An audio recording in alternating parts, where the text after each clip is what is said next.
Next slide. Again, eating the right foods does not necessarily mean you're absorbing the nutrients that you do eat. Next slide. So the gut. Let's learn a little bit about the gut here in quick, easy. 2 seconds. Did you know? All right. Did you know that the gut accounts for 70% of your immune system?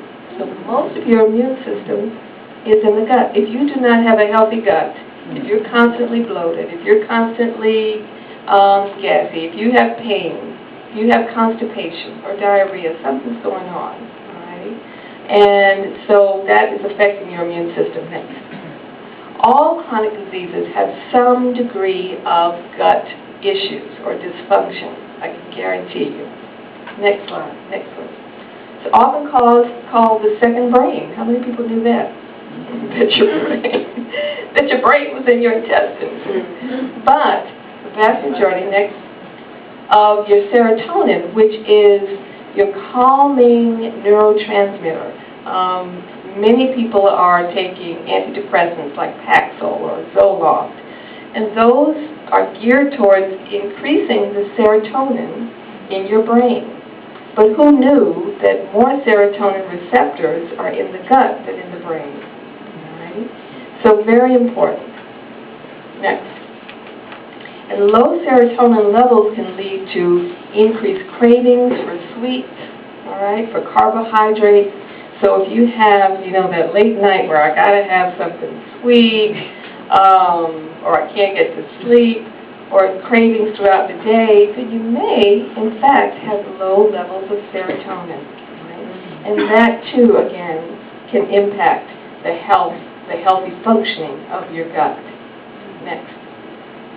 Now, also, who knew this? I just threw this in here. This was the cover of New York Times magazine about a year ago that did an article on the fact that for some people, we know certain bacteria that live in the gut are responsible for making it difficult for folks to lose weight.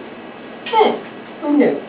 These bacteria actually cause you to extract higher numbers or higher levels of calories from your food than if you did not have these bacteria growing in your gut. So there's a subpopulation of people who have an overgrowth of certain bacteria in their gut that's causing them to be fat. Well, all right, next slide. Now this is a nice diagram here that gives you an idea about how the gut works and how important it is. And you can see that we've got all of these little projections. We call these villi. And these increase the surface area to allow us to absorb our nutrients. All right, lots of surface area there. And you can see how with healthy cells, they're close together. Not a lot of space here, right? Okay, healthy junctions. Next slide. Well, what can happen if these are damaged? One, the space between the cells gets disrupted. There's a large space here, all right? And the villi, these projections, get damaged. And so you're not able to absorb your nutrients, and things that aren't supposed to be getting in here get in, all right, and affect us. You can see what happens. Next slide.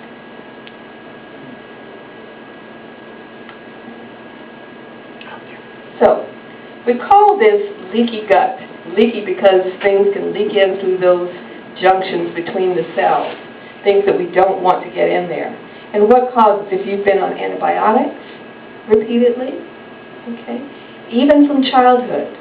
I'll ask my patients, I'll go all the way back to when they were born and say, what kind of things did you have? Did you require antibiotics repeatedly?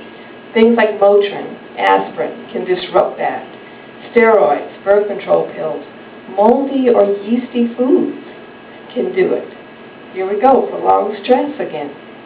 Poor diet, food allergies, that pops up again. So all of these things can lead to, go back one, all of these things can lead to your gut looking like this. And that's not what you want.